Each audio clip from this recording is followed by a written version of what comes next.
En el nombre del Padre, del Hijo y del Espíritu Santo. Dios Padre bueno, te damos gracias por las cosas buenas que recibimos de tu mano generosa y te pedimos humildemente nos concedas que ejemplo de la Santísima Virgen nos ayudes a tener una fe cada día más auténtica y más cercana a tu Hijo Jesucristo. Te lo pedimos a ti, que vives y reinas por los siglos de los siglos. Amén. En el nombre del Padre, del Hijo y del Espíritu Santo. Bueno, buenos días a todos. Vamos a continuar. Estamos viendo entonces lo que se refiere precisamente a la piedad de la Santísima Virgen, a la piedad mariana, que vamos a expresar a nosotros de distintos elementos. Y ya la semana pasada habíamos empezado a visualizar esta partecita en la cual nosotros tenemos la oportunidad pues de ir analizando que sea una auténtica piedad. Y vamos a ver entonces el día de hoy cómo serían los principios que pueden ayudarnos a renovar precisamente esa piedad. Cómo hacerle, digamos, nosotros para considerar que esta piedad pues sea realmente genuina, sea válida. Estemos ahí siempre teniendo un culto, pues digamos, cada día mucho mejor a nuestro Señor y a la Santísima Virgen. Hay cuatro notas, hay cuatro características que una auténtica piedad mariana debe de tener. Primero, la piedad, el amor a la Virgen, todo el culto, pues tiene que tener la nota trinitaria. Debe ser precisamente algo que nos remita al Padre Dios por medio del Hijo en la acción del Espíritu Santo. Y entonces, ahí nosotros también en el culto a la Santísima Virgen tenemos que buscar eso. Hay que reconocer cuáles son las obras que el Padre Dios hizo en ella, gracias a la presencia de Cristo y por la acción del Espíritu Santo. Si nuestro culto a la Santísima Virgen estuviera desprovisto de esta realidad, entonces por ahí tendríamos un pendiente, tendríamos ahí nosotros, tendríamos ahí un problema porque no sería un auténtico culto, digamos así, estaríamos como quedando de manera incompleta. Otra realidad es que este culto a la Santísima Virgen pues debe tener un carácter cristológico. Y sabemos, lo hemos estado diciendo, todo lo que hablamos de la Santísima Virgen debe estar referido a Cristo. La Virgen, si no está con Cristo, entonces definitivamente ahí estaríamos teniendo un pendiente. Todo lo que decimos de la Virgen es en razón de Cristo. Y así entonces, en Cristo podemos decir, tenemos la única causa de esos privilegios en la Santísima Virgen. Todas las gracias que la Virgen recibe es en orden a Él, es en orden a Cristo. Y entonces tenemos que descubrir también en la devoción a la Virgen esa dimensión cristológica, para que entonces nuestra devoción sea cada día más sólida y esto nos ayude a conocer más a Cristo. Así, por ejemplo, pensemos a la hora de rezar el Santo Rosario, se trata de ir meditando los misterios de Cristo.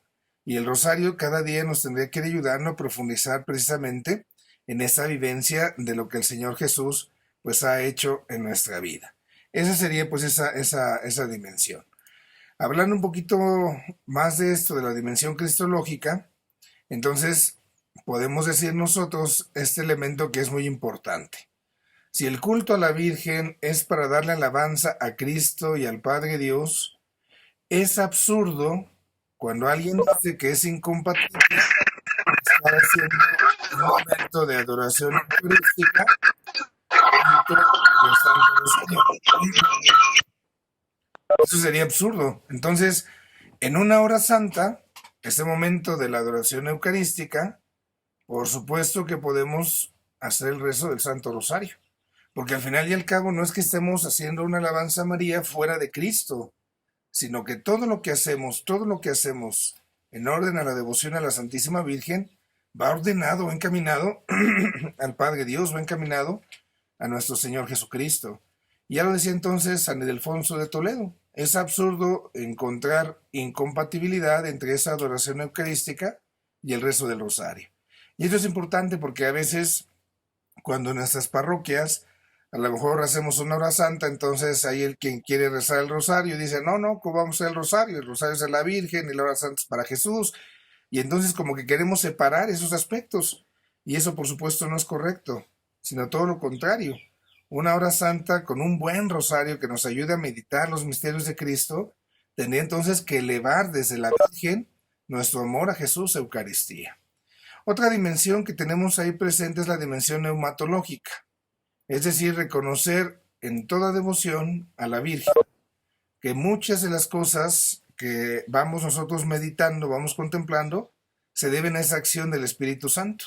Y entonces nosotros tenemos que estar descubriendo siempre qué es lo que el Espíritu Santo va haciendo en la historia de la salvación. Recordemos que la historia, no solamente nuestro criterio, la forma de ver las cosas, no es una simple historia de sucesión de acontecimientos, pasó esto y mañana pasa lo otro y ya. Estamos llamados a descubrir en nuestra historia una historia de salvación, en la cual entonces el Padre Dios, a través del Espíritu Santo, con la acción de Cristo, van haciendo algo por nosotros. Y entonces todo lo que yo viva, todo lo que yo pase, tiene resonancia para mi salvación. Por eso mi vida, mi historia personal, es también historia de salvación. Y esto tenemos que descubrir fundamentalmente cómo es que actúa el Espíritu Santo en nuestras vidas y ahí también cómo es que actúa en la vida de la Santísima Virgen María. Y así entonces podemos darnos cuenta que el Espíritu Santo está presente en la vida de María en todo momento, en todo momento. Así entonces se dice incluso, la obra más perfecta de esta acción del Espíritu Santo es precisamente la Santísima Virgen María, porque ella es la que está llena de la gracia, está llena del Espíritu Santo. Y entonces María, como llena del Espíritu Santo, como mujer del Espíritu Santo, entonces es la obra más grande que el Espíritu Santo ha hecho en alguien. Es una acción santificadora en la persona de la Santísima Virgen.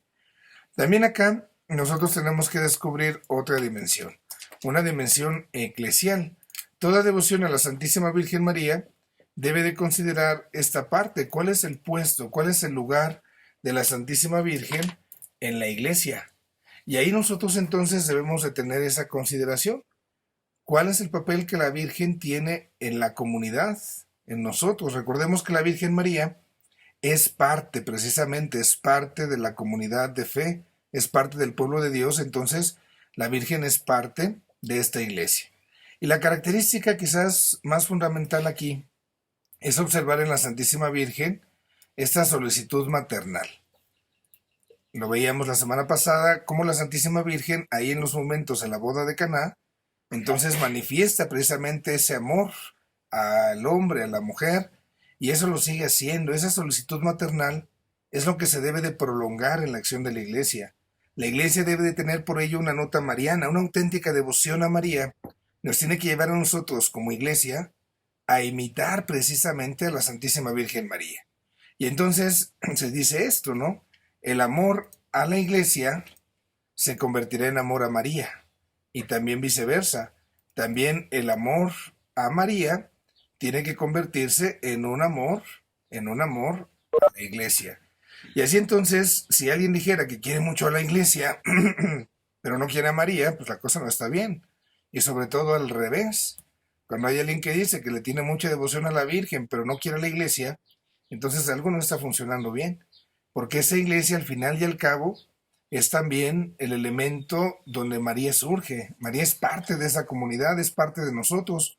María no solamente es nuestra madre, ya decíamos por ahí en algún momento, María también es nuestra hermana en ese sentido. Es una hermana en la fe, porque ha creído, al igual que nosotros somos invitados a creer. Y así entonces el Papa Pablo VI nos invita a tener esas consideraciones. Para que una buena devoción de veras nos lleve a Cristo, entonces debe de tener esos 4 elementos. Debe tener primero esa parte trinitaria, esa parte cristológica, la parte neumatológica que se refiere al Espíritu Santo y esta parte eclesial.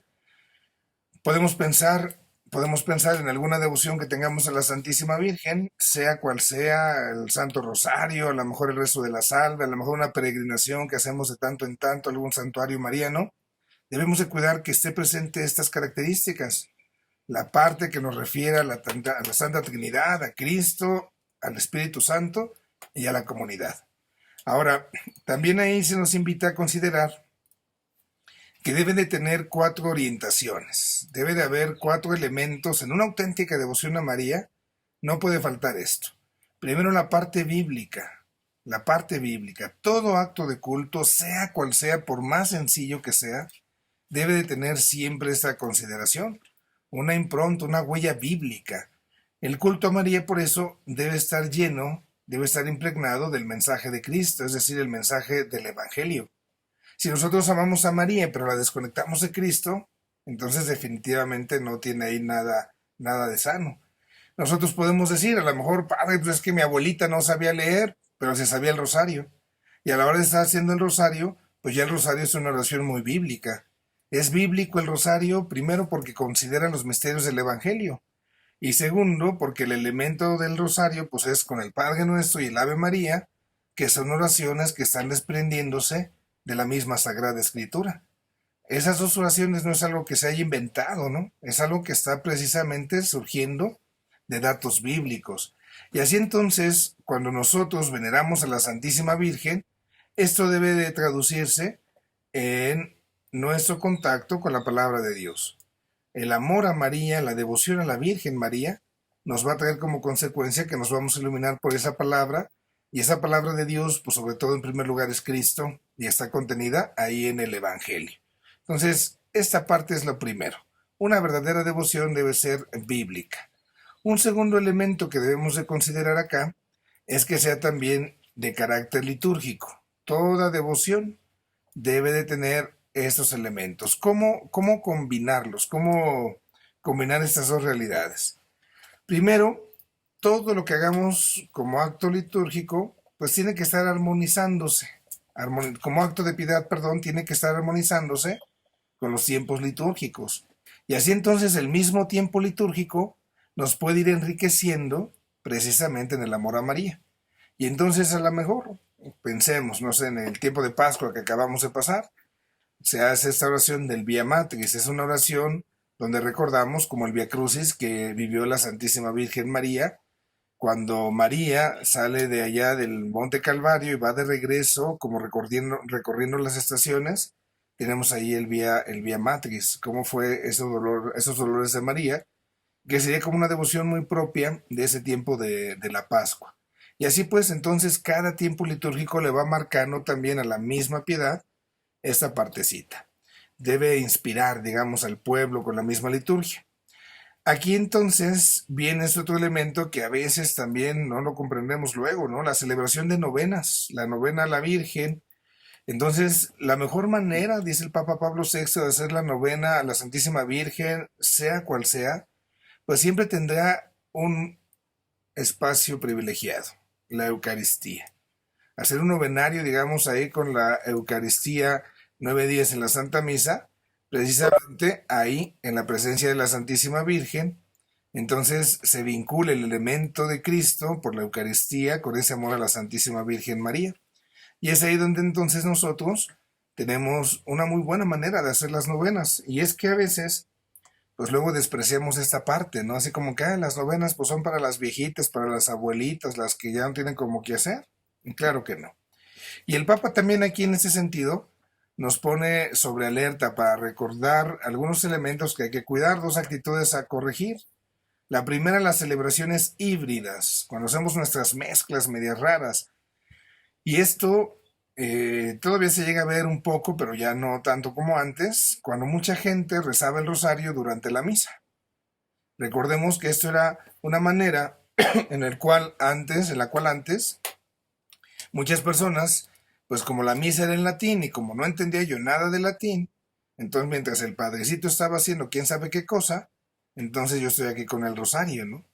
Y así podemos ver todavía por ahí algunas gentes ya sobre todo muy mayores, que están como aprovechando el tiempo, ¿verdad? Mientras está la misa, para que no me aburra, o el padre que ya se retardó en la homilía, pues ahí agarro mi rosario y así aprovecho ya el 2 por 1. Eso, por supuesto, se tiene que corregir. Son celebraciones híbridas donde no se le dé el espacio a ninguna de ellas.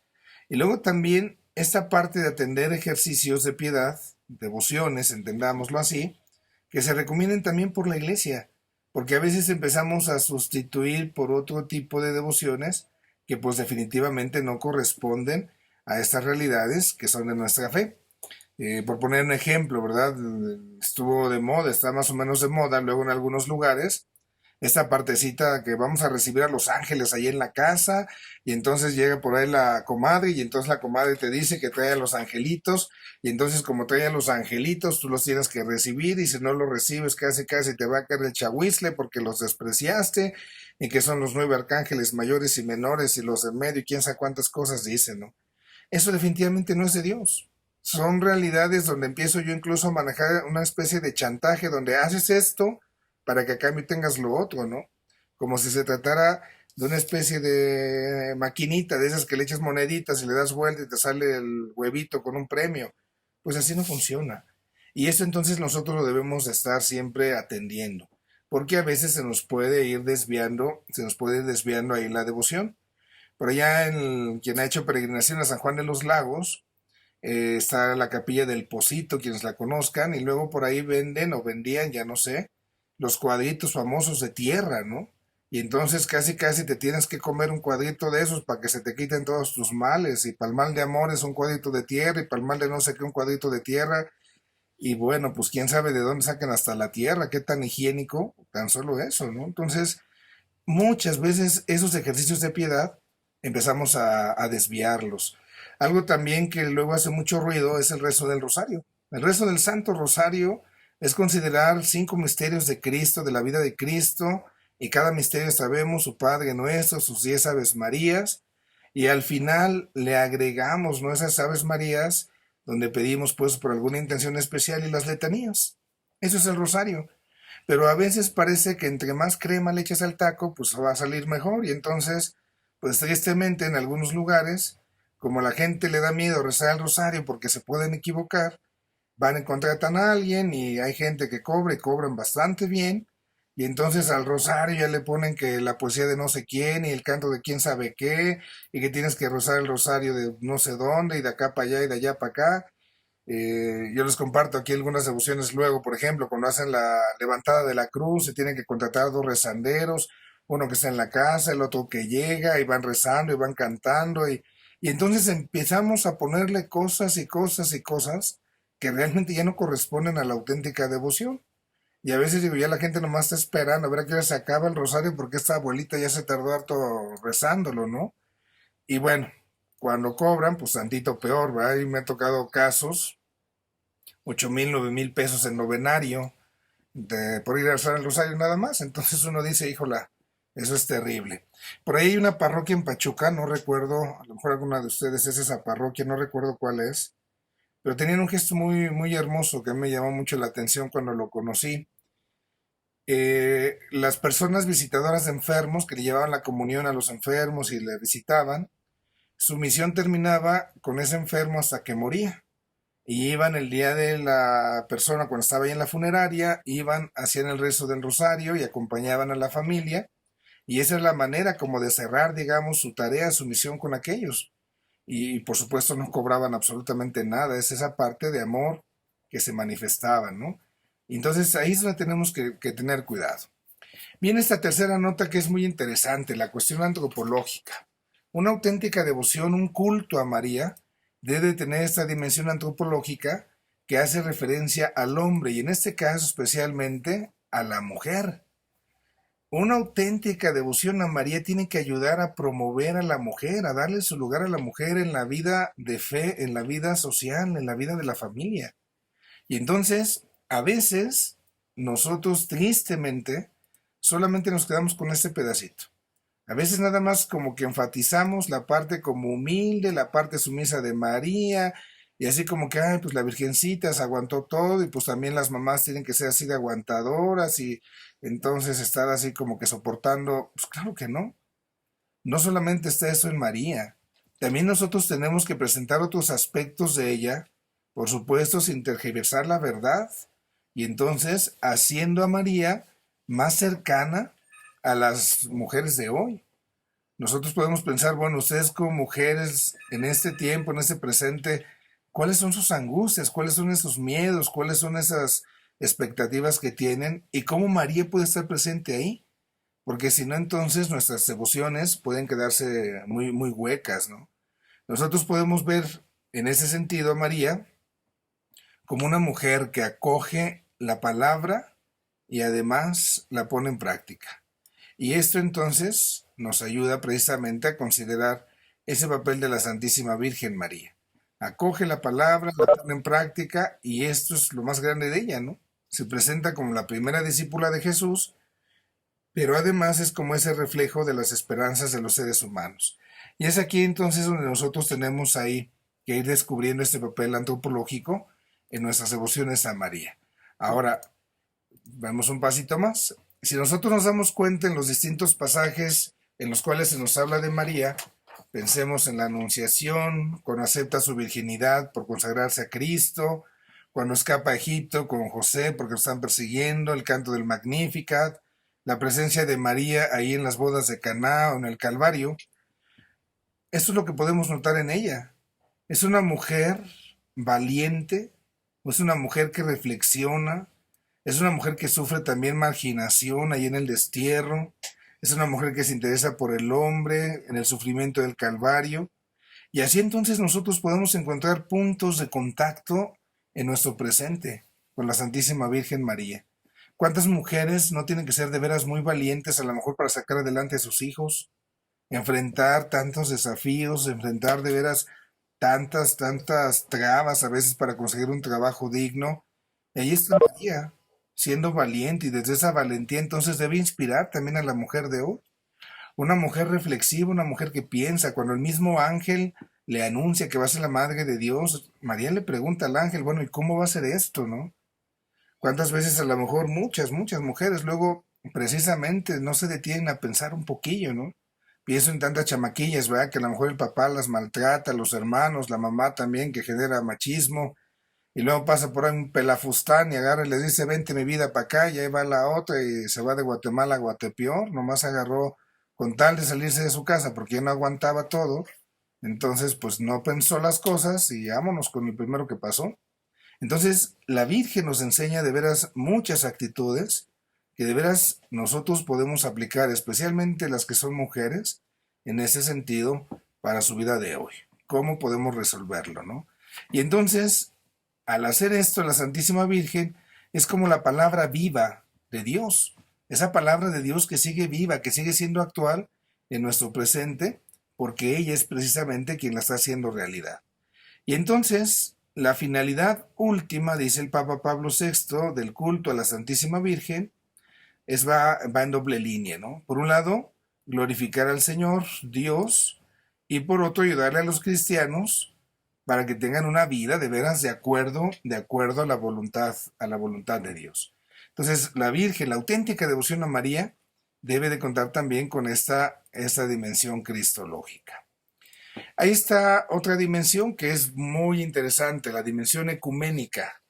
Recordemos entonces que la dimensión ecuménica es estar en diálogo con otras religiones, con otras iglesias separadas o sectas, sea cual sea el nombre que le podamos poner, todos aquellos que también creen en Cristo. Técnicamente nosotros podemos hablar de comunidades eclesiales o las grandes iglesias históricas o de sectas. Estamos hablando solamente de una religión. A veces luego decimos, ay, ahí vienen los pocholongos que son de otra religión. Pues no, la religión es la misma. Creemos en el mismo Dios, creemos en el mismo Cristo, en Espíritu Santo. Todos somos cristianos. Pertenecemos a una misma religión, aunque nos hemos ido separando, nos hemos ido dividiendo. Esto sería lo que llamamos el ecumenismo.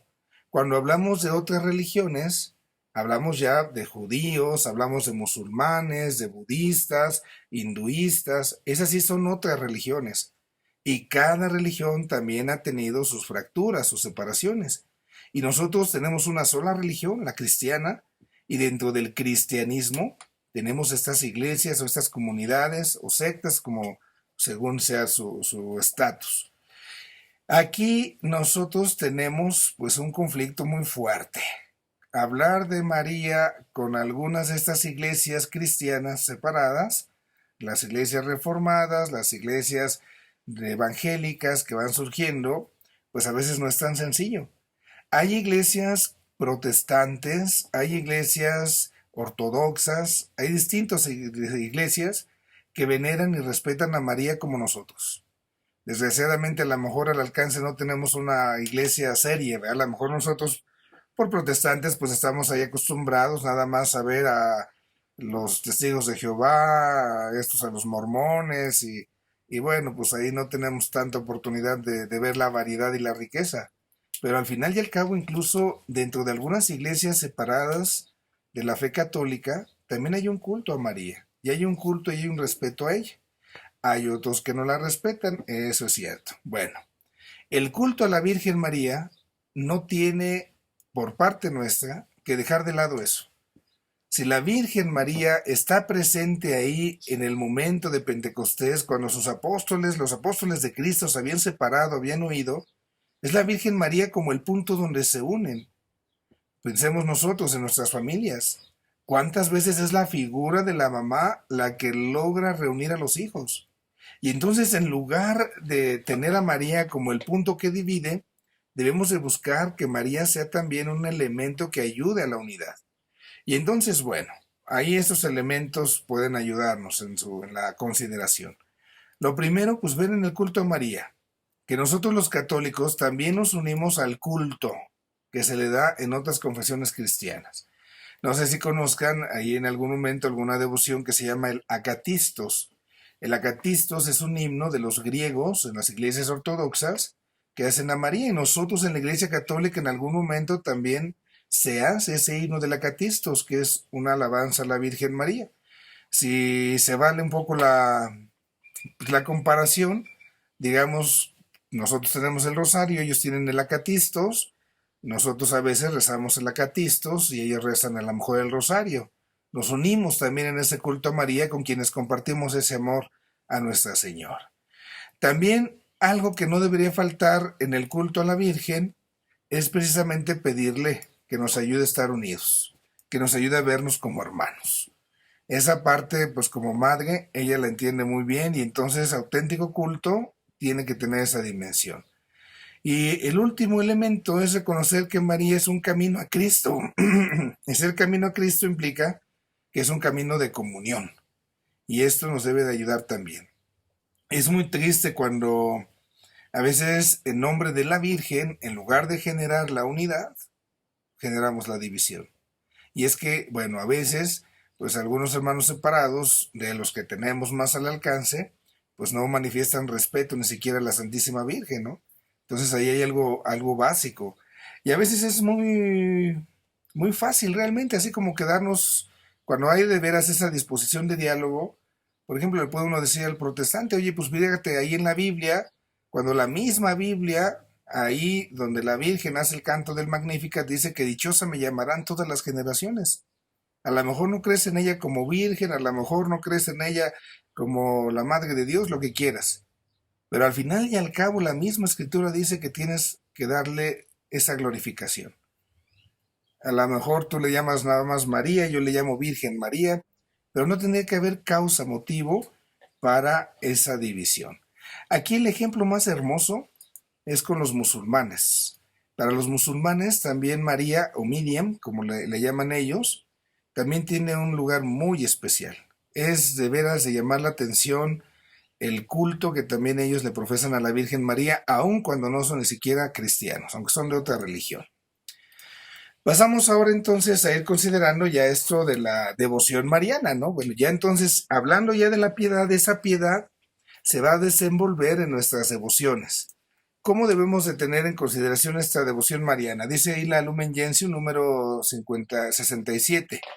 Dice, la verdadera devoción no consiste ni en un sentimentalismo estéril, ni en una vana credulidad, sino que procede de la fe auténtica que nos induce a reconocer la excelencia de la Madre de Dios, que nos impulsa a un amor filial a nuestra Madre y a la imitación de las virtudes, de sus virtudes. Entonces, una verdadera devoción a María viene de esa fe, y una fe auténtica, una fe verdadera. A lo mejor, tristemente, vemos que luego, el 12 de diciembre, ese sí, día todo el mundo es guadalupano, todo el mundo va a la iglesia, todo el mundo esto, el otro, y a lo mejor es gente que nunca va después a misa, ¿no? No hay realmente una fe auténtica, no hay una fe sincera.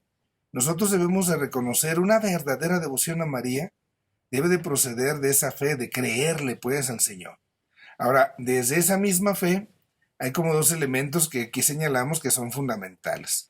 El primero de ellos es que esa fe nos tiene que inducir y el segundo nos tiene que impulsar. Esta fe que nos tiene que inducir, entonces nos tiene que llevar, nos tiene que inducir a reconocerla como la Madre de Dios, a reconocer a María como una mujer muy especial. Y esto ya tendríamos ahí como el elemento pues que cualifica, ¿no?, a la Santísima Virgen María en su papel en esta relación de la salvación. Y el impulso, el amor, al amor, amar a María como hijos, un auténtico amor filial, y ese amor filial pues se tiene que concretizar en esta parte, imitando sus virtudes. Yo no puedo decir que soy un buen hijo si no imito las virtudes. Yo sería un mal hijo si aquello que quizás mi mamá me enseñó y que es bueno, yo sería buen hijo si eso lo llevo a cabo. Pero si mi madre se esforzó por enseñarme esto, lo otro y aquello, y al final de todas las cosas buenas que me enseñó mi mamá, yo no asumí nada, entonces pues no estoy siendo precisamente el mejor de los hijos. Así entonces una verdadera devoción, un verdadero amor a la Virgen tiene que ayudarnos a imitarla. Y así entonces nos vamos a dar cuenta pues que no es fácil. Esto es cierto, ¿no? Y eso requiere entonces una formación para que nuestra fe de veras entonces sea auténtica, es una fe auténtica como decíamos acá, una fe auténtica que esté bien fundada y que entonces desde esta fe nosotros tengamos amor a la Santísima Virgen y tratemos de imitarla. Y ese verdadero amor entonces tiene necesidad de manifestarse en actos. Yo no puedo decirle a una mujer que la amo si no se lo demuestro, ¿no? Entonces tengo yo que manifestar actos. Y así entonces, fíjense en esto, ¿no? Aunque la verdadera devoción no consiste en los actos exteriores, necesariamente se tiene que manifestar en ellos. Entonces, la devoción a la Virgen no es tanto lo de afuera, no es tanto lo que se ve. La devoción a la Virgen María es interior. Y en mi interior donde la reconozco como mi madre y me esfuerzo por vivir como su hijo imitando esas virtudes que por supuesto me llevan a Cristo. Porque puedo yo caer en el pensamiento de que entonces solamente le voy a mostrar mi devoción a la Virgen María en la parte exterior y eso no funciona así.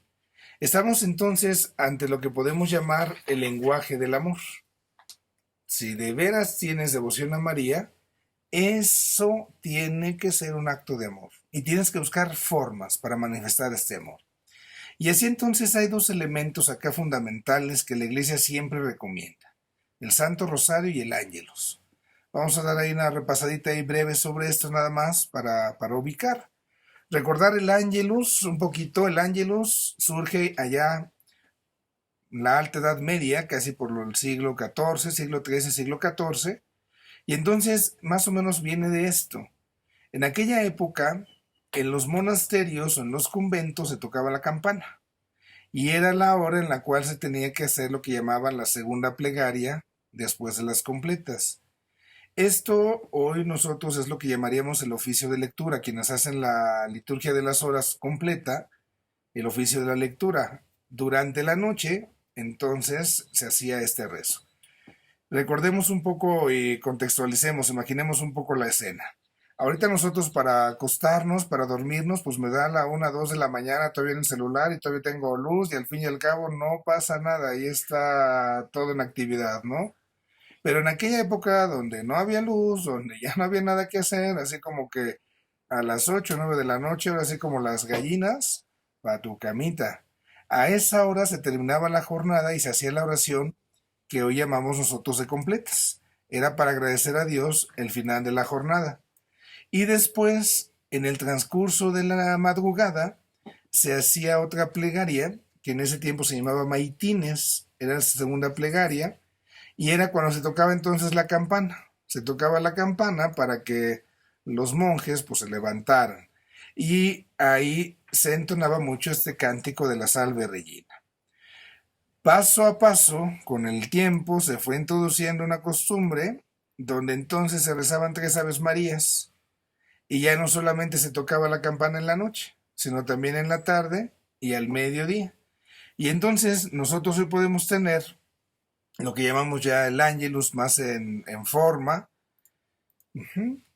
con el toque de las campanas, se hacía el toque a las 6 de la mañana, a las 12 del día, a las 6 de la tarde, y incluso para muchas personas significaba la jornada.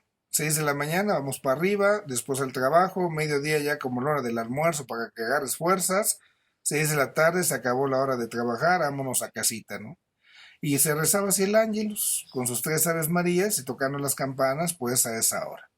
¿Cuál es la idea del ángelus? ¿Cuál es la esencia del ángelus? Padre, es que ya son las 12:10, ya nos brincamos el ángelus, ya no lo hicimos, ¿no? Pues a lo mejor no es tanto la hora.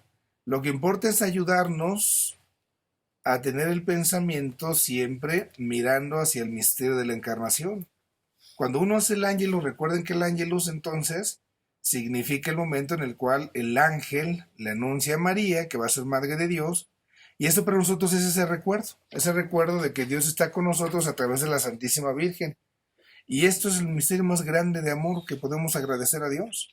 Que Dios haya querido nacer, que Dios haya querido estar con nosotros, es precisamente lo que nosotros estamos ahí agradeciendo al Señor y nos estamos acordando. Es como si a lo mejor pues ando súper enamorado y a todas horas me acuerdo de mi amorcito, entonces pues ahí lo tengo siempre presente, ¿no? O recuerdo ahí algunos papás cuando llevaban a su hijo por primera vez al kinder, el niño no quería. Me llamó la atención un detalle que tuvieron, le pusieron al niño las fotos de los papás y de los hermanitos en su bolsita ahí de su uniforme, y entonces le enseñaron al niño que cuando él tuviera miedo, se sintiera solo, viera las fotos y se acordaba que ahí estaban sus papás. Algo así es el ángelus para nosotros, acordarnos que Dios quiso estar con nosotros. Y eso lo tenemos que hacer como una acción de gracias, porque Dios quiso nacer. Y ahí es donde damos gracias al Señor por su amor que se manifestó ahí en el momento de la encarnación. Y también es donde en el día se le da gracias a Dios por el trabajo que nos concede. A lo mejor en la mañana le puedo encomendar a Dios mi jornada. A mediodía le puedo decir, Señor, pues ahí voy a la mitad, échame la mano porque ya medito acabamos. Y en la tarde es agradecer. Esto puede servir mucho incluso en el lenguaje de San Ignacio a la hora de revisar la vida. En la mañana yo puedo pensar, bueno, me voy a levantar a las 6 de la mañana y yo puedo pensar, bueno, al ratito voy a bajar, tengo la celebración de la misa, después de la misa voy a desayunar, me voy a encontrar con esas personas, luego voy a ir a clases, después voy a encontrarme con estas gentes y voy a proyectar mi día y lo voy pensando en Dios, hasta me sirve como para organizar mi jornada. Pero aquí lo importante es que yo le diga a Dios, bueno, esto es lo que hoy tengo planeado hacer, lo pongo en tus manos. A mediodía ya es como la hora de tomarse una pausita y revisar, bueno, esto que yo tenía planeado salió, no salió, salió bien, pues agradecer, salió mal, ¿por qué salió mal? Recomponer lo que se pueda recomponer. Y en la tarde, otra vez recordar, bueno, en la mañana inicié con esto, ahorita en la tarde ya hago como esa revisión, ¿qué pasó? ¿Salió, no salió, qué hubo, no? Y esto nos puede ayudar mucho en la vida de cada día. Y la otra devoción, por supuesto, el rezo del Santo Rosario. En el Rosario nosotros tenemos dos grandes valores. Primero la parte evangélica y después la parte cristológica. La parte evangélica, pues ya la decíamos, es porque me estamos contemplando, estamos meditando los misterios del Santo Rosario, todos tomados de la Sagrada Escritura. Y también ahí en la parte bíblica, decíamos, porque tomamos con el Padre Nuestro y el Ave María. Entonces, por eso el Rosario tiene un grande valor, porque tiene un carácter bíblico, evangélico. Y la parte cristológica, porque a la hora de estar repitiendo el Ave María, entonces estamos repitiendo el saludo que el ángel le hace a la Virgen, y eso nos ayuda a recordar esa encarnación y estar contemplando el misterio. A veces puede fastidiarnos a lo mejor estar rezando el rosario y otra vez lo mismo, y lo mismo, y lo mismo, y a ver si ya me los acaba, y pues sí, si lo hago así, sí. Pero yo puedo ponerme a pensar, a lo mejor cuando estaban, no sé ustedes, cuando eran jóvenes y andaban ahí de novios, de novias, y se iban ahí al jardín a echar novio, y ahí estaban con el enamorado y se veían, se contemplaban, no se decían nada. Ahí estaban aplastados 2, 3 horas sin decirse nada, pero se contemplaban con unos ojos de borrego a medio morir y no se cansaban. Simple y sencillamente, ¿por qué? Porque era con amor. Si nosotros decimos las cosas con amor, las cosas no cansan. A lo mejor sirve el ejemplo de cuando está la fulana, ¿no? Y el fulano le dice, ay, mi vida, te quiero. Y la otra, a ver, dímelo de nuevo, otra vez, porque me gusta cómo se oye, me gusta cómo se escucha en tu vocecita. Y ya está el otro repitiéndosela 1000 veces. ¿Y a poco no te cansabas de que te dijeran eso? Pues no, porque es dicho con amor. Si nosotros el rosario lo hacemos con ese amor a Cristo por María, entonces la cosa cambia, porque estoy expresando esa gratitud de que Él ha estado conmigo. Y aquí entonces debemos subrayar esto, el carácter contemplativo del Santo Rosario. Si nosotros contemplamos el rosario, eso va a dar frutos. Pero si hacemos el rosario sin contemplación, dicen, bueno, es un cuerpo sin alma. Y el rezo entonces, pues va a ser como esa mecánica repetitiva. A lo mejor estoy yo ahí, rece y rece y rece, pero ni cuenta me doy de lo que estoy haciendo, ni siquiera me encomiendo a Dios. Pero en el momento en el cual yo mismo estoy poniendo mente y corazón en los misterios de Cristo, entonces estoy haciendo ese ejercicio de contemplación. Y eso de veras me va a alimentar, me va a enriquecer. Pero pues a lo mejor vamos al novenario, ¿no? Y ahí en el novenario del difuntito están rece y rece, y ahí doña Chonita, y hasta aparece Chacarrerita, a ver a quién le gana, ¿no? Es repetitivo, no alimenta, pues cansa.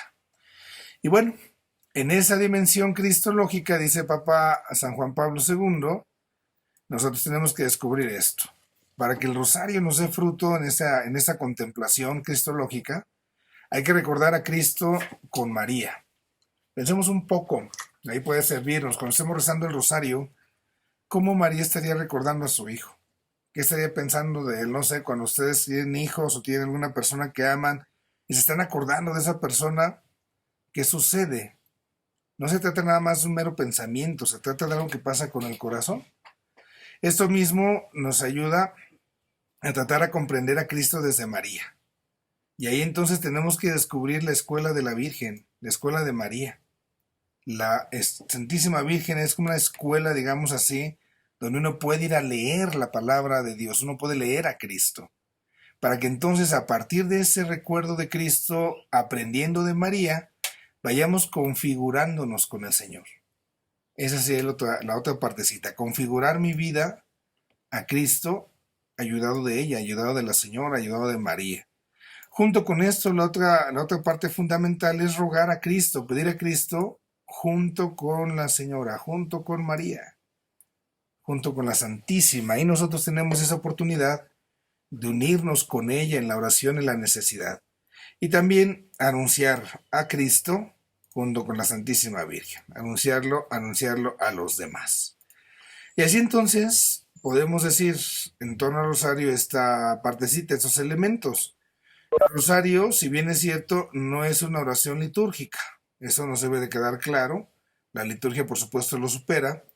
Pero el rosario tiene también su gran valor.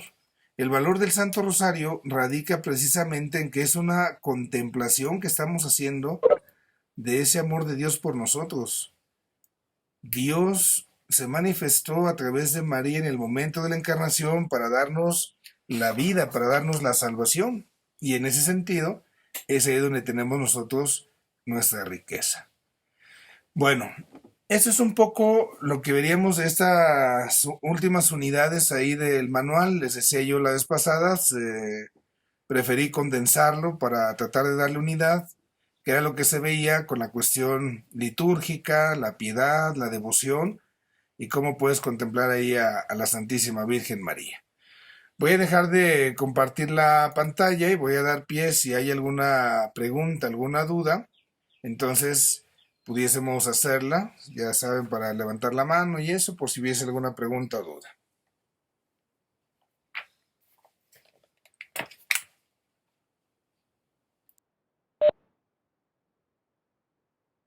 Yo, A ver, díganos usted. este, me, em, me quedó así como que chico la explicación de que María es la obra más grande en el Espíritu Santo. Podría ponerle un poquito más. Ok, nosotros hablamos que la acción del Espíritu Santo siempre va de la mano de la acción del Padre y del Hijo. Podemos hablar de manera específica en algunos momentos, decimos el Padre es el Creador, el Hijo es el Salvador, el Espíritu Santo el Santificador, pero recordemos que donde está uno está el otro, siempre andan juntos. Y entonces cuando la acción del Padre se lleva a cabo, ahí está el Hijo y ahí está el Espíritu, y cuando el Hijo actúa está el Padre y el Espíritu, y lo mismo cuando el Espíritu actúa, ahí está el Padre y el Hijo. La obra más grande de santificación en ese sentido va a ser María, porque ahí María lleva a Cristo en su seno, y esto es por la virtud del Altísimo, dice la Escritura, la virtud del Altísimo y la sombra del Espíritu que la van a cubrir. Entonces ahí es cuando María queda plena, totalmente llena del Espíritu Santo. Nosotros recibimos al Espíritu Santo y al final y al cabo, pues a veces actuamos conforme a lo que el Espíritu Santo nos dice o no. Pero María no es así. María plenamente es dócil al Espíritu Santo. Y entonces esa santificación la entendemos como una especie de recreación. María como una criatura nueva que le va a dar vida al mismo Hijo de Dios. Y esta parte es lo que nos hace afirmar que ella es la llena del Espíritu Santo. Así lo hacemos, así lo decimos, es la llena de la gracia. Esa gracia es el Espíritu Santo, es el Espíritu de Dios que está precisamente ahí en la Santísima Virgen María, para ayudar a esta santificación. Es un poquito por ahí donde nosotros podemos hablar ahí. No sé si hubiese algo más o con eso basta, Leti. Gracias, Padre. Creo que la palabra era, me faltaba la obra de santificación plena. Ok. Gracias. ¿Alguien más? Nadie. Bueno. Ya algunas de ustedes ya me estuvieron mandando sus primeras elaboraciones del examen. Quisiera yo saber ahí si hubiese alguna pregunta, alguna duda acerca de esto de lo que quedamos la semana pasada.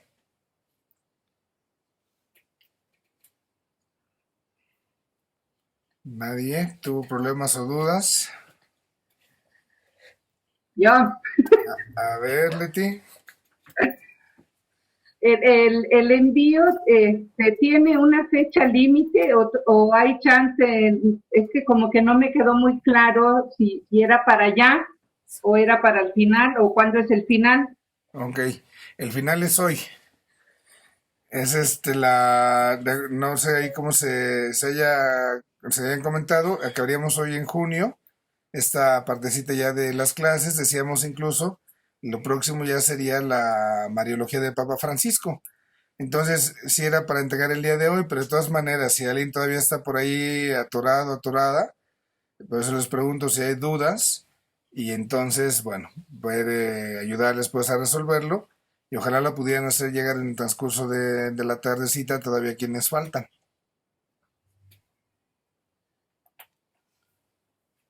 Gracias. ¿Ok? ¿Puedo hacer una sugerencia? Claro.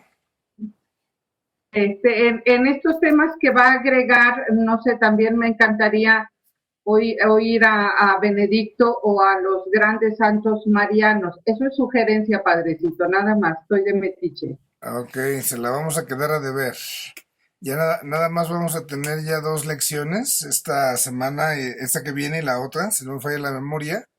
Entonces ya llenamos ahí con Papa Francisco lo que tenemos. Se los quedo de ver los otros. Gracias. Ok. ¿Alguien más? ¿Alguna pregunta, duda? Padre, soy Cristina, ¿me escucha? Claro que sí, Cristi, buenos días. Hola, Pater, buenos días. Oiga, es que dijo que nos dejó, que iba a haber una tercera parte del examen y así Así como nos es. vemos en el próximo capítulo, ya no nos dijo. Pero ahorita les digo de qué va a consistir esa parte, no se me angustien.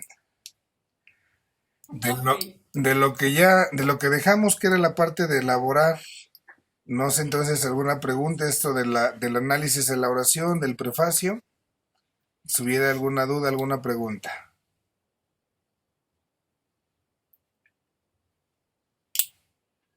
Yo ya lo hice, se lo envié, no sé si estuvo Sí, correcto. todavía, como ya es para calificación, ya se los voy a ir enviando, ya les voy haciendo las anotaciones, ya de manera personal. Si los que puedan hacerlo a través del correo electrónico me va a ayudar un poquito más para que pueda hacer las correcciones. Pero bueno, si no se puede, ya les decía también ahí a través del WhatsApp alguna foto que ustedes le puedan tomar y ahí vamos a tratar de también enviar pues algunas anotaciones a lo que han ido haciendo llegar. No sé, alguna pregunta, alguna duda más. Yo ya no, muchas gracias. Ok, bueno, la tercera parte de la tarea del examen va a ser una carta que les pido yo que le escriban a la Virgen. Esa carta va a ser muy personal y entonces no necesito que me la compartan, digamos así, de manera obligatoria. Si alguien lo quiere hacer, con mucho gusto y también ahí haremos anotaciones, pero yo quisiera que ustedes pudieran terminar este tratado de Mariología con esa especie de carta, con una especie de oración, ya muy personal a la Santísima Virgen María, pero donde pudieran como ir aterrizando o aplicando lo que a lo largo del tiempo de clase estuvimos viendo. Que se puedan ahí notar, no sé, por ejemplo, yo puedo decirle, Santísima Virgen, te agradezco por tu maternidad, porque tú me has enseñado a ser madre con mis hijos, porque has sido un ejemplo que debo ser valiente en los momentos difíciles. Y entonces ahí estoy hablando ya de ese dogma mariano, de esa maternidad, de esas cualidades antropológicas de la devoción a María que veíamos ahorita. Poder agarrar así como algunos elementos. Quizás alguna de ustedes tenga alguna devoción muy particular, alguna advocación de la Virgen, a lo mejor pienso en la Virgen de Guadalupe, San Juan de los Lagos, Montserrat, Lourdes, Fátima, alguna devoción muy particular. Entonces a lo mejor desde esa realidad yo puedo expresarle mi amor a la Santísima Virgen y de tal manera que lo que vimos acá de estudio, pues no se queda solamente como eso, ¿no? Como estudio, se aterrice precisamente primero en ese lenguaje de oración. Y ahí, en esa carta, yo quisiera que le pusieran algún compromiso a la Virgen. De las virtudes de las que hemos hablado de ella a lo largo de este tiempo, ¿a qué me comprometo? ¿Sabes qué, Santísima Virgen? A mí me gustaría imitar tu ejemplo en la escucha de la palabra. Entonces, esto lo voy a aterrizar haciendo esa promesa de tomar mi Sagrada Escritura durante 10 minutos durante esta semana para leer un poco de tu hijo y ver qué me está diciendo esa palabra. Así como tú la escuchaste, yo quiero escucharle, ¿no? Y pedirle entonces a la Virgen esa ayuda, ese auxilio. Y en ese sentido, pues ir ahí aterrizando. Si ustedes recuerdan, hace como 4 o 5 años, ya no me acuerdo más o menos la fecha, pero estuvo entre nosotros en México como nuncio apostólico Christopher Pierre. Y él en algunas homilías marianas muy hermosas, cuando hablaba de la coronación de la Santísima Virgen, ver a María como reina, hacía pues referencia precisamente a lo que significaba realmente coronar a una imagen de la Virgen.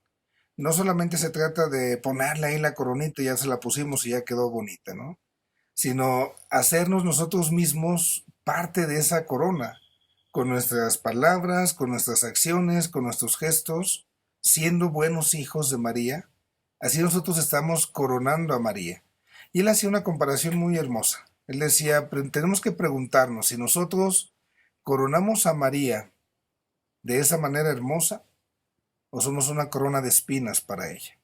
Porque a lo mejor en lugar de honrar su nombre, estamos haciendo lo contrario.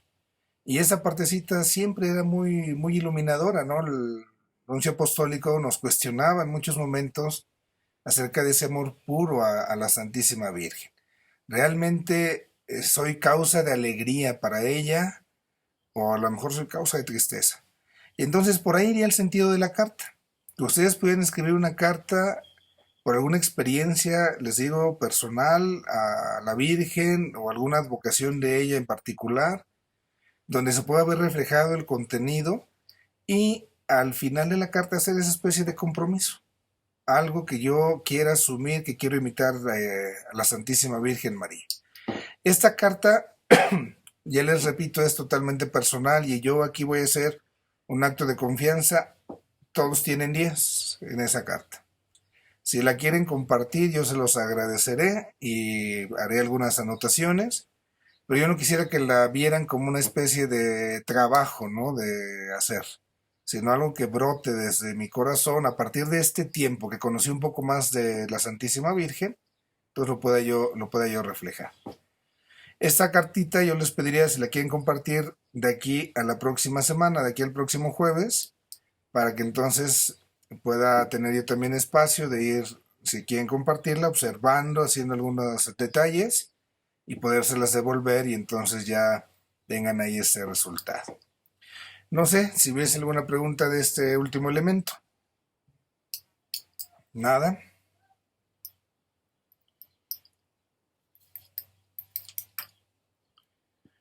Bueno, todavía tenemos aquí 10 minutitos que vamos a empezar a aprovechar entonces para hablar de esta Mariología de Papa Francisco. Permítanme sacar los esquemas.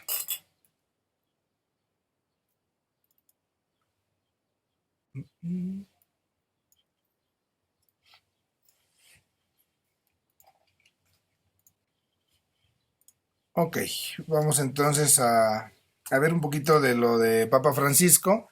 Aquí me voy a ir un poquito rápido en el sentido pues de hay conceptos que a lo mejor ya vimos, ya analizamos, pero también si en algún momento consideran oportuno que se explique algo con todo gusto y entonces tratar pues ahí de ir como analizando.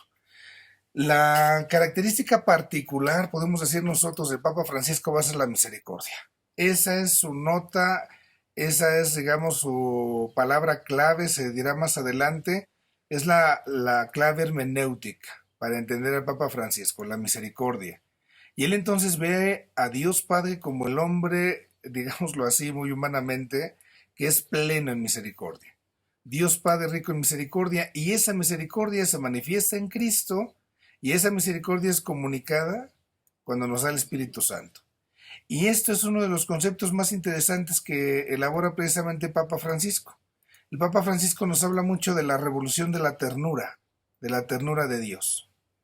Este concepto es lo que le da vuelta a su documento programático para nosotros. Y en ese sentido, entonces, el Papa dice que Dios refleja esa ternura y desde esa ternura actúa en nuestra vida. Y esa ternura es por la misericordia. Y así, toda actividad pastoral que nosotros hagamos, todo acto espiritual, toda elaboración teológica, tiene que tener esa partecita, la ternura de Dios.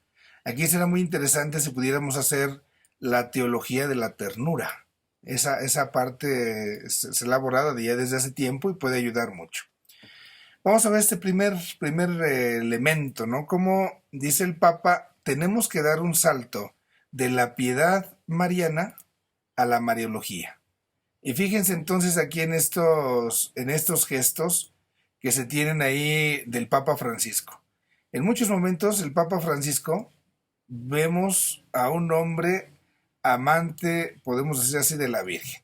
Resulta que el Papa va a salir de viaje y entonces va y se encomienda a la Virgen, como lo hace cualquier hijo de vecino, podemos decirlo así.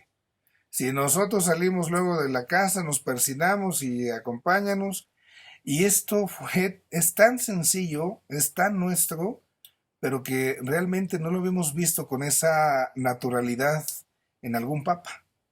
Esta partecita de ir y que llega y le lleva la florecita, ¿no? Le lleva una rosa blanca a la Santísima Virgen allá en Santa María la Mayor.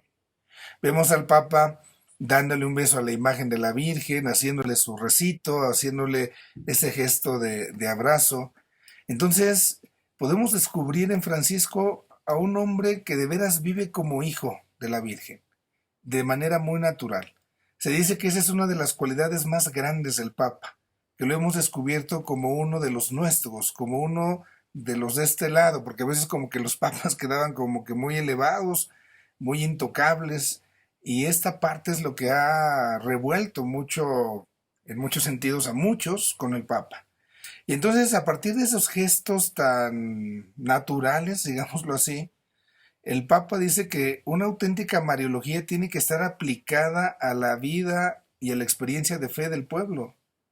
Solamente así hay una auténtica espiritualidad. Y eso es cierto. Yo no puedo tener una gran elaboración mariológica en la mente, en un libro, en un tratado, si no lo vivo, si no me lo adueño, si no lo asumo. Y el Papa dijo una frase que le hicieron una entrevista y dijo esta frase muy interesante, ¿no? El Papa decía, soy de rosario diario y el rosario me hace bien. Soy de rosario diario y el rosario me hace bien. Y ahí pues nos da un ejemplo de cómo pues sí, es el Papa y todo, pero es una oración que todos hacemos si queremos, si podemos, el Santo Rosario. A lo mejor puede haber oraciones muy elaboradas, luego hay gente que dice, ay padre, no sé rezar, nada más me sé el rosario. Pues ¿qué más quieres, no? ¿Qué más quieres? En el documento de Puebla, recordemos allá en 1979, cuando el Papa San Juan Pablo vino acá a México por primera vez, y el Papa, retomo esto porque el Papa Francisco, pues al final y al cabo tiene la influencia latina, entonces en Puebla se ayudó a reconocer la eclesialidad del pueblo fiel. Y este pueblo fiel tenía una piedad católica, una expresión más religiosa en América Latina. Y entonces Puebla nos hacía una invitación, decía Puebla, el documento de Puebla, hay que revalorar esa piedad, lo que decíamos un poco ahorita nosotros. Es una expresión de fe católica inculturada. La fe, lo que creemos, católica, universal en las culturas.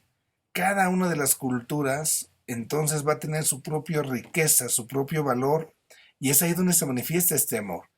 Y aquí, teológicamente, nos invita a considerar lo que es el sensus fidelium.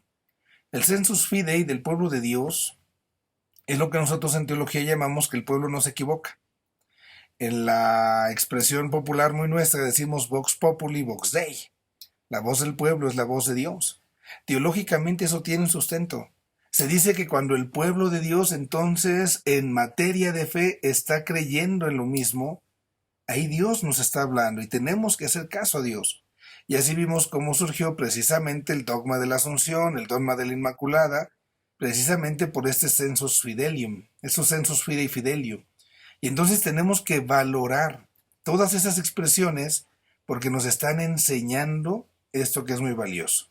Y así entonces para el Papa, el cristianismo popular, la religiosidad popular, la devoción, es un canal donde se transmite la fe. Es un lugar teológico donde Dios nos está hablando. ¿Qué es lo que Dios nos dice para nuestra fe, para nuestra misión? ¿Qué es lo que Dios me dice en ese espacio, en ese lugar? Esa piedad popular entonces es una forma, digamos, una forma viva de cómo la iglesia, la comunidad cree y ama a María. Puede ser muy peculiar y la podemos juzgar de muchas formas y de muchas maneras, pero al final es una forma en la cual el pueblo ama a la Santísima Virgen. Eso nos debe de quedar, pero bien, bien claro. Padre, pero es que mire cómo bailan. Es una forma de manifestar su amor a María. Eso nos debe quedar claro. Esta parte es muy hermosa. Es una parte del testamento de la abuelita del Papa, de su abuela Rosa.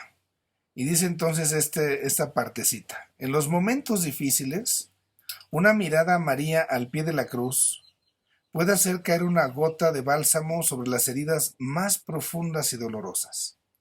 Ese pedacito se los pongo acá, porque ahí nos va a mostrar cómo el Papa Francisco, desde niño, desde pequeño, en familia, entonces fue un hombre mariano.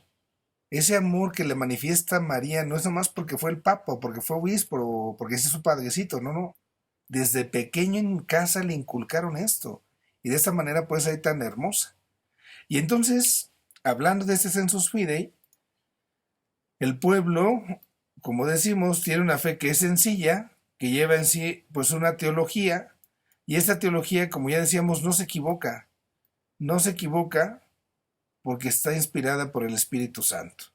El pueblo de Dios, dice Lumen Gentium número 12, no se equivoca cuando cree, pero todo el pueblo de Dios, no más lo que yo digo, No nomás lo que dicen unos cuantitos o unos que se separaron, el pueblo de Dios. El Papa Francisco, por eso en este sentido, en una entrevista en el 2013 dijo lo siguiente: si ustedes quieren saber quién es ella, quién es María, pregúntenle a los teólogos. Pero si usted quiere saber cómo amarla, cómo amar a María, es necesario que le pregunten al pueblo. Y esta es la parte valiosa de la comunidad, de la iglesia. A lo mejor el pueblo no puede decirme grandes tratados teológicos, María esto, María lo otro, pero sí me puede enseñar cómo amar. A lo mejor mi abuelita no me puede enseñar una clase de catecismo de la Virgen María, pero sí con sus gestos y sus actos me puede enseñar cómo se ama a María. Y eso es entonces lo que el Papa quiere rescatar, desde esa piedad popular de cómo el pueblo va sintiendo su amor a la Señora, entonces que nosotros mismos podamos hacer esa elaboración que sea muy valiosa. Y ahí, entonces el Papa nos hace caer en la cuenta de que en nuestra fe, en la fe cristiana, tenemos misterios. Pero ojo, los misterios para nosotros son personas, no son cosas. Si hablo del misterio de Dios, estoy hablando de una persona, la persona del Padre, la persona del Hijo, la persona del Espíritu Santo. Si hablo del misterio de María, estoy hablando de la mujer. Si hablo del misterio de la iglesia, estamos hablando de nosotros. Cuando a veces hacemos la idea del misterio, a veces pensamos que el misterio es una cosa, es un secreto que está escondido ahí atrás de no sé qué cosa y que vamos a hacer claves para descubrirlo y llegar al fondo. No, el misterio aquí es una persona. Y entonces el Papa ahí nos recuerda, por eso la verdadera fe se hace de encuentros personales. Y ahí nos recuerda, el Señor Jesús mandó traer a los discípulos para que estuvieran con Él. Cuando uno recibe, por ejemplo, el llamado a ser sacerdote, esto que es básico del Evangelio de Marcos, Dios no te pide algo así como que, ven y ayúdame a esto, ¿no? Ayúdame. No, lo primero que Dios nos pide es que estemos con Él. Y eso no se le debe olvidar nunca a aquel que sabe llamado de Dios. El auténtico cristiano sabe que su vida se basa en ese encuentro personal con Cristo. Y así entonces el Papa nos habla mucho de esta cultura del encuentro. Una cultura del encuentro que combata precisamente muchos de los elementos que hoy vemos, es el Papa, de la cultura del descarte, la cultura del desecho. Entonces habla él de la cultura del encuentro porque es ahí donde va a surgir la vida. Voy a parar aquí, ya nos dan 12:15. Voy a dejar aquí en este elemento. Y bueno, ojalá pues que esto pues también pueda ayudarnos a enriquecer un poquito lo que fuimos viendo en el tratado y esta parte de Papa Francisco. Bueno, pues me despido. Cuídense mucho, por favor, estén bien. Y si Dios da licencia, dentro de 8 días, jueves, ya nos vemos en el horario normal a las 11:30, primeramente Dios, para seguir hablando aquí un poquito de esto de Papa Francisco. Que tengan una buena tarde y en sus hogares, a sus familias. Vamos a encomendarnos a Dios en el nombre del Padre, del Hijo y del Espíritu Santo. Te pedimos, Dios Todopoderoso, que bendigas, que protejas y custodies a nuestras familias, que bajo el cuidado y el manto de la Santísima Virgen siempre tengamos un lugar donde sentir ese amor especial que en ella tú nos has dado. Te lo pedimos a ti, que vives y reinas por los siglos de los siglos. Amén. En el nombre del Padre, del Hijo y del Espíritu Santo. Amén. Gracias. Muchas gracias, Padre. Mucho a todos. Gracias, Padre. Buenas tardes a todos. Bye. Bye, bye. Gracias a Dios.